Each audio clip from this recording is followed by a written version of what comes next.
first off, want to welcome everyone back. I hope you all had a great spring break. Hey, I missed you guys, but I'm glad. I miss you, Austin. Man, I love you, dude. You're my dude. I love y'all too. I hope you had a great spring break. I know I missed you guys, but I'm excited to be back. I really, really am. I thought a couple weeks ago we started a brand new series called Atomic, and it was so I know it was powerful for me. I got to sit in the high school boys small group, and it's like, man, I'm so pumped to see at the end of this series what habits we have that we didn't have earlier, right? Last couple weeks ago, if you weren't here, we talked about spiritual habits, right? And how it starts with us. We all, a lot of times, want other people to change, or we want to see all these changes, but we're not willing to change, right? And it starts with the most important thing. It's our spiritual habits. And we're going to continue in part 2 of Atomic. So if you weren't here, we talked about what Atomic was. We talked about what atoms are. They're these small molecules, remember, that make up everything. But what are some atomic habits, maybe some small habits that we have that actually have really big impact in our life, right? We talked about, hey, obeying our parents, right? We talked about habits. I confessed the other night when I grew up, man, I walked in the house, I threw my backpack down, kicked my shoes off, and my dad's like, hey, your shoes go here? And then that bled over into my marriage, right? My wife, hey, Tyler, pick shoes up, man. Like, right, you don't think about this stuff until you're older. So we're going to talk about tonight of habits in our relationships, right? And that's just like, hey, some of our friends, our relationships with our parents, maybe you have a boyfriend, girlfriend, whatever that might be, relationships. What kind of habits can we have to better our relationships, right? Because we all know the crowd we hang around can either affect us positively or negatively. So what habits can we have to better our relationships? If you have your Bibles, like I said, we're going to be in John chapter 15. If you want to go ahead and turn there, it will be on the screen. John chapter 15, verses 9 through 13. And Jesus has a lot to say to his friends in this particular text. And there was this high-pressure moment that was about to happen, but Jesus, talking to his disciples, he said this. He says, I have loved you even as the Father has loved me. This is what he says. Remain in my love. I want you to say that. Ready? Remain. Hey, y'all can do better than that. Ready? 1, 2, 3. Remain. There we go. When you obey my commandments, what do? You remain in my love. Just as I obey my Father's commandments and remain in his love, I have told you these things so that you will be filled with my joy. Yes, your joy will overflow. Everybody say, overflow. Yeah. This is my commandment. Here we go. Love each other in the same way I have loved you. There is no greater love than to lay down one's life for one's friend. Wow. Right? No greater love? Wow. Right? Now, that seems like a lot to unpack, right? So what do you mean, Tyler? You mean that I can't love anybody unless I, jump in front of a bus for them? Like, you're saying that I can't love them if I don't lay down my life? Is that what you're saying? No, that's not what I'm saying. What I'm saying is Jesus paid the ultimate sacrifice, and Jesus set the bar so high because he loved us so much, he died instead of us, right? He died instead of us. He set the bar so high. But we're going to talk about some small sacrifices and small ways to love each other, right? To love each other the way that Jesus loved us. And write this down. We can love one another with simple, atomic, everyday sacrifices. So what do you mean? What do you mean? So I mean, like, it was simple things, right? Maybe you have some friends, and maybe maybe you drive, maybe you're on your way here on a Wednesday night, and hey, I'm going by Sonic. You know what I'm gonna do? I'm gonna text my friend, hey, you want a drink? You want something from Sonic? It's a small act of love, right?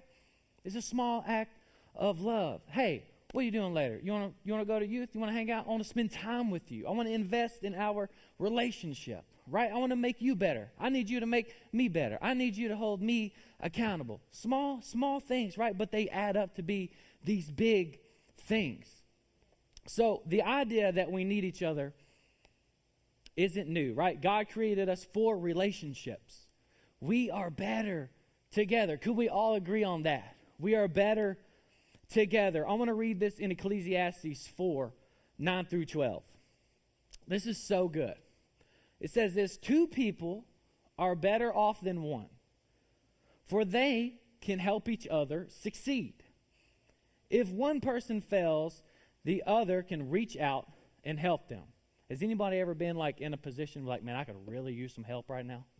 Right? If we're honest, 2 are better than one. But when someone falls alone in real trouble, likewise, 2 people lying close together can keep each other warm. But how can one warm alone? A person standing alone can be attacked and defeated. Wow. But 2 can stand back to back and conquer. Come on, somebody. 3 are even better, for a triple braided cord is not easily broken.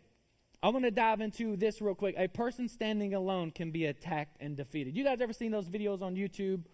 Right? It could be like a crocodile and like this herd of animals. Right? What happens? You have this herd. Guess what? The predator, right? He don't go after the big group, does he? What's he do? He tries to get one that's like, man, he finds the weak one, the lonely one, right? He finds the one that's struggling, maybe walking, maybe he's got a limp. And that's exactly what the enemy does in our lives. If he sees you, hey, man, I ain't messing with them. They got a squad. They go to youth group. They come on Sunday morning. They're learning more about Jesus.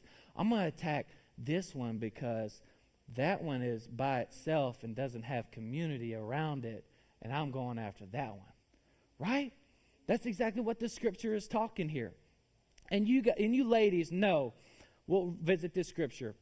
For a triple braided cord is not easily broken. Any ladies in here braid your hair? Right? I was going to ask dudes, but not a lot of dudes do that. Oh, yeah, Braylon, he's got some dreads. Come on. Hey, we know, Braylon, them mugs is locked in, ain't they?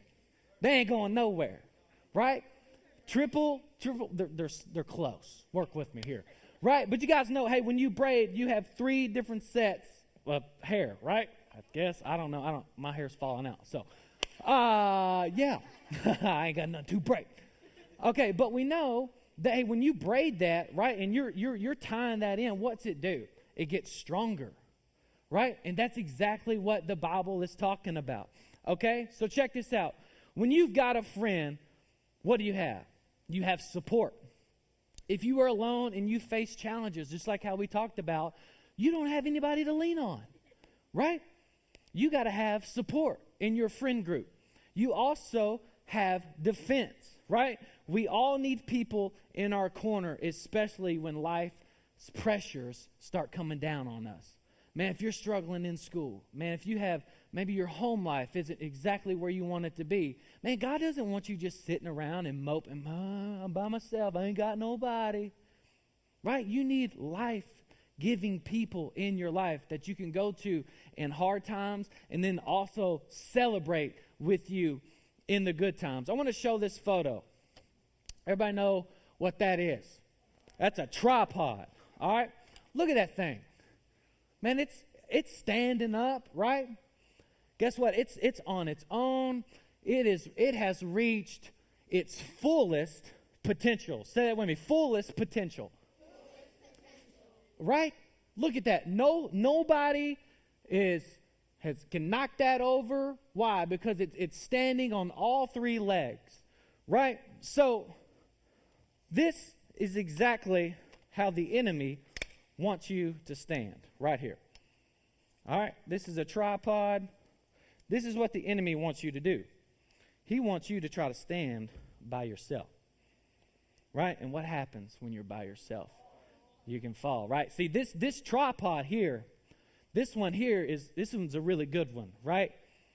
We'll say this is probably really expensive, and someone built this thing, and it's to hold a camera, right? It needs to get all those shots So the camera, the camera that goes on this thing probably costs more than my life, right? Even the lenses that are on this thing to work. But you're not going to put, Juan can help me out. I think cameras are like $5,000-$6,000, right? And not counting the lens. You're not going to put that on top of here with one leg, are you? You going to do that? No, you're not. Why? Because what happens? It falls. It falls. But I got one friend though, right? And this person I can go to and we can talk about stuff and we gossip a little bit and we really don't realize it. They help me out and it helps me stand up a little bit better, right? But has this tripod reached its fullest potential? But hey, it's better though, right? It's better, right? It has 2 legs. I have 2 legs. I can stand, right? But, I mean, it can stand up a little bit. But the Bible talks about that we are better together. And we need people and a support system in our life to hold us up, right? So, we need community. We need people in our life that are going to make us better.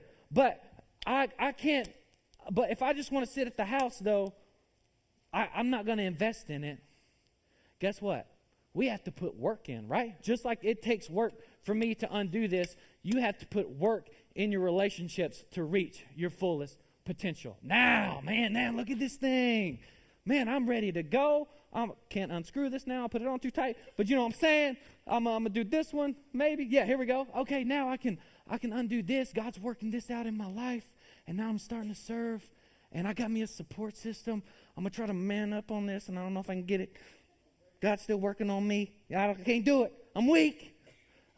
Enemy ruining my example. But now, now I can aim, right? And now this camera ain't going nowhere, right? This camera can do what it needs to do. I can move it, and it's not going to fall off, and I can get a good shot. Why? Because it has a support system, right? When the enemy tries to come and knock me over, I get to bounce back. Look at that. But what if you worked really hard? Maybe you have a support system in your life, man, and you're doing some awesome things. And now, though, man, I used to be really on fire for Jesus, and man, he was doing some awesome stuff. Man, I got my group and my group leader. Man, we're doing a Bible study together. We're getting better. But I got a girlfriend now. I don't have time for anybody else. I'm going to try to start doing this. I got a boyfriend now. I don't have time to come to youth group anymore. I'm going to do me, and I'm not going to listen to my parents. And now you find yourself back on trying to do this alone. And then you find yourself wobbling around all over the place. But now but they didn't reach out. I didn't stop coming. Nah, bro. You cut your own legs out from underneath you. I don't know about you, but like, I've been here, and I'm just trying to speak out of experience. But I don't know, my group leader told me that I should come back, but I'm not going to listen to him. But now, man, now you find yourself like you were having your potential tapped into. But I came back. I came back. And I came a couple weeks ago though. Yeah, but you where's your crew? Like, what happened? Right? What happened? This is where God wants you to be. He wants to unlock and tap in and mine out what he has planned for your life. But it has everything to do with your spiritual habits and your relationship habits. Are you guys tracking with me? Are we good? So, we need relationships to keep us safe and supported when life gets difficult. But if we don't make investing in everybody say investing, in our relationships a habit, those relationships may not be there when we need them. Now, let's talk. Investing. What is this? Dave Ramsey? Not really. But investing. What do you mean by invest? How do you invest in your relationships. So when I think about investing, I think of banking, right? I think of money. Hey, I'm investing in these stocks, or I'm gonna start this Roth, or I don't even know what it is. You know what I'm talking about? I'm gonna invest my money. So the same way you invest your money, right? What do you have to do? You got to make deposits, right? Hey, me and Lindsay, we have this number in mind, and we want in our savings, right? What do you got to do? You got to deposit, right? We got to make deposits in there. And you see that go, right? I'm making these deposits. What happens, though, sometimes, like you make deposits, why? Hey, our washer and dryer might go out. We don't need that sending us in a financial spiral, right? Hey, we might have a flat tire. We need to go get new tires. So what do you do? What do? You deposit. What's the opposite of deposit? Withdrawal. Thank you, Ava Thompson. Withdrawal, right? But can I set you free tonight? Y'all ready? Say I'm ready. Give me 2 claps and a Ric Flair. You cannot withdraw what you haven't deposited. I'm going to say that again. You cannot withdraw what you have not deposited. It's in your relationships, right? So what do you mean? How do you withdraw in a relationship? Let me tell you.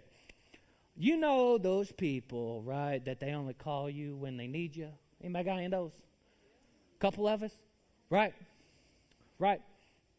You got people who all they want to do is withdraw, right? I need you, come get me, man.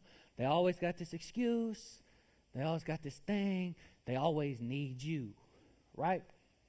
But we do have some people who sometimes they need you, right? Hey, my tire's flat. I know you're at home playing 2K, right, Austin, Caden, Call of Duty, right? I know you're at home, dog, but I really need you to come bail me out. My tire's flat. You help me out? And Austin, being the great guy that he is, you know what, man? I got you. He's on his way. He comes and helps me out. Guess what? I'm on my way. What happened? Austin just did a relationship deposit to help me out. All right? Caden, same deal. Man, I don't know. You do car stuff. You change oil, right? Okay, what do you do now? You still changing oil, dog? Mobile One? No, you ain't there no more? All right, never mind. I ain't coming to get my oil changed in. But maybe I had an oil leak, and Caden was my dude. Bro, dang, this thing is busted. I really need help. You know what, Tyler? I get off in 30 minutes. I'm there. I got you. I'll help you out. What happened? He did a relationship with deposit with me. Now, Austin and Caden, they've helped me out, right? They've helped me out. What if Austin and Caden, they call me and like, bro, I did this thing. Can you come? Man, I really need your help. I need $5. I ran out of gas. And I'm like, no, man, I'm not going to come help you. Right? Oh, what? What? What do you mean? I'm not. But I helped you, Tyler. Yeah, I helped you. Why weren't you going to help me? No, it's an inconvenience. I'm busy. Right? Like you cannot withdraw what you don't deposit. Same thing with our relationships. So if you want to grow closer to God over time, and I hope we all do, right? We need to take a look at the people we're growing closer to over time. What's your circle look like? I don't know. I know what mine does. I know what my circle looks like. I know that I try to put people in my life, one, that they care about me, they care about my family, my wife, my kids, right? They want me to be better. They want me to be the person that I need to be. There's a you haven't met yet, right? Who is that? What's that person look like? Who do you have around you that's going to tap into that person, right? Do you have people in your life tonight that are just going to push you to the curb when you're acting crazy, right? We talk a lot about grace and truth. Hey, look, I know you got in some trouble. Look, man, I messed up. I need grace. But I also need people in my life who's going to give truth in my life, right? Hey, we love you, Tyler. Look, dude, I know, man. But hey, what can we do to set you up to be better, right? Grace and truth. Do you have people in your life that encourage you to do things that you're not supposed to be doing? Or do you have people in your life who's going to keep you accountable and encourage you to do the things you are supposed to be doing? right? Hey, dude, man, there's a party going on this Friday night. You want to go? You know what, dude? Not only do I not want to go, but it's really probably not a good idea. Like, if we keep Jesus at the forefront of everything that we do, no. Why do I need to go to that? I'm still going to love those people, right? But, man, that's not for me. Do you know what you do? Lie to your parents and come over tonight and let's do all this stuff. My parents ain't home, empty house. Tell your parents that you got to do this or you got to work. Do you have a friend in your life that's going to encourage that? Or you got a friend in your life that's going to be like, nah, dude, you shouldn't do that. Let's not do that, right? Who's in your corner? Who's in your corner? So there's 3 things that we can start, right? So how? How do we do that? How do we invest in our relationships? And how do we invest in others? Because it's just easy, right? We're going to start out with this, time. Our time. You can invest in the people who matter to you by spending time with them and not just when it's convenient for you, right? Convenient for you. Like you're only going to help someone out when it's convenient for you, right? Or are you going to spend time with people around you? You're going to do community with people around you. See, we kick this thing off with, hey, we're going to spend time with God first and foremost, right? And we're going to allow God to work in us, right? He can't work through us if he's not working in us first, right? And then all that starts bleeding out to the people around us. But what happened? That takes time, right? This ain't going to happen just overnight, but we have to set time aside to pour in to our relationships if we want them to work. Like, I love this saying, you should never stop dating your spouse.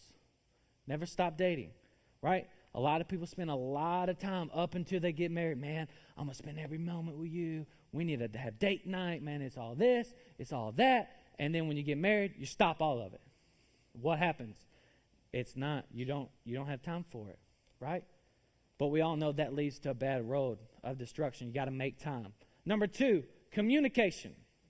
You can invest in them by being open, honest, and clear with your words. Communication. Open and honest. Those are the 2. Who are the people in your life that you can be open with? Like, yo, dog, I'm struggling this week, and they're not going to judge you. They're going to have grace and truth. Like, hey, dude, I know, like, hey, the other night I was looking at stuff I wasn't supposed to. And I need help. I'm open, right? I have people I'm going to be honest with. They're going to offer grace, but they're also going to offer truth. Hey, dude, I'm going to pray for you, man. But how about this? We know what's true, right? We know what's true. Look, the Bible says I'm a masterpiece. Other people are also masterpieces. And if they were made in God's image, we don't need to be doing that, right? But I love you. So what can I do to help? How about we set this thing up on our phone and then we'll all... Now, okay, don't be going and getting accountability with the same person that had the same struggle as you. Because then it's like y'all just going to feel each other. Oh, dude, guess what? Man, I know. Like, get somebody going to hold you accountable, man. But you got to be open and you got to be honest. If someone asks you, hey, how can I pray for you? Right? And they're like, oh, no, I'm good. But you know. And I really want to tell them this. But, nah. We got to have honesty. We got to communicate with each other. And the third one, this isn't the least one. This isn't like the 3 things. These are just 3 things that if we could just start doing. The third one is work. Everybody say, work, work, work, work, work. Some of you. You can invest in them by being willing to put in effort when things get challenging or they need you to support or defend them. We got to work at it, right? Remember we talked about dig it out a couple weeks ago. We got to work it out, right? We got to invest by being willing to put in effort. Put in effort. That means sometimes you got to go out of your way, right? We live in a very selfish society. If it's like, if it don't benefit me, nope, I ain't doing it. We got to work, right? So we saw that last week, when you spend time with God consistently over time, you can help and you can also be transformed. So this week, give it a try. It doesn't matter who you've decided to invest in or how. Let's make a habit to invest in our relationships, right? Maybe, just maybe, there are some people that you need to cut out of your life, right? maybe they're not pouring into you. They ain't invested in you, right? And maybe there's some people in your life that's a distraction, right? Maybe, I don't know. I don't know. Maybe you got it. Maybe you got your squad. Maybe you got people that are holding you accountable, right? And y'all keep that up. Y'all keep working that out. But maybe, I know, because I've been there, guys. I was in high school. I was in middle school once. There were seasons that I had a really good group of people around me. And then there were seasons that I had some really toxic people around me. They sucked the energy out of me. And it's like, look, if you show me your friends right now, I can show you your future. A lot of you, maybe you don't comprehend that. But if you hang around people that are disrespectful to their parents, they're disrespectful to you, they talk to you like a dog. Hey, if you got a friend that's like, oh boy, they'll tell them like it is, and they're a jerk, they're going to tell you like it is one day and going to be a jerk to you. I've seen it. The way you see other people treat people, they will treat you that way one day. It's true. I promise. If you have people that are disrespectful, they encourage you to do things you shouldn't, all these things, man, they're pulling you actually away from God and not towards God. You check your circle. Maybe you have people, because eventually, guess what you're going to be doing? You're going to be disrespecting your parents. You're going to be failing school. You're going to be out doing all these things. You're going to be out doing things you're not supposed to do. Why? Because you're hanging around people who do all this stuff, right? So hang around people who are respectful. Man, they're going to treat each other great. They're not going to be disrespecting each other. And man, it's going to bring you life to treat people and invest in the relationships that God intends you to do. I promise you. Man, all that other stuff, it's so draining, man. It is. But I tell you what, I love what I get to do. It brings me life to invest. I hope you guys see it as an investment in you guys. It is. I got to sit in the boys' small group a couple weeks ago. It was great. Jordan, all those guys, they do great. Guys, they love you, right? They love you. All these group leaders, they love you. And a lot of them have different journeys and different experiences, but you need to listen to them. I promise you. If you already got friends in jail and all this stuff, guess what? There's a good chance you're going to end up in jail one day. You got friends doing drugs, selling drugs, all this stuff, having premarital sex. Guess what? You're going to find yourself doing those things. Why? Because that's your crew. Man, get a group of people around you who love you and want what's best for you. Not just what's from you, but they care about you.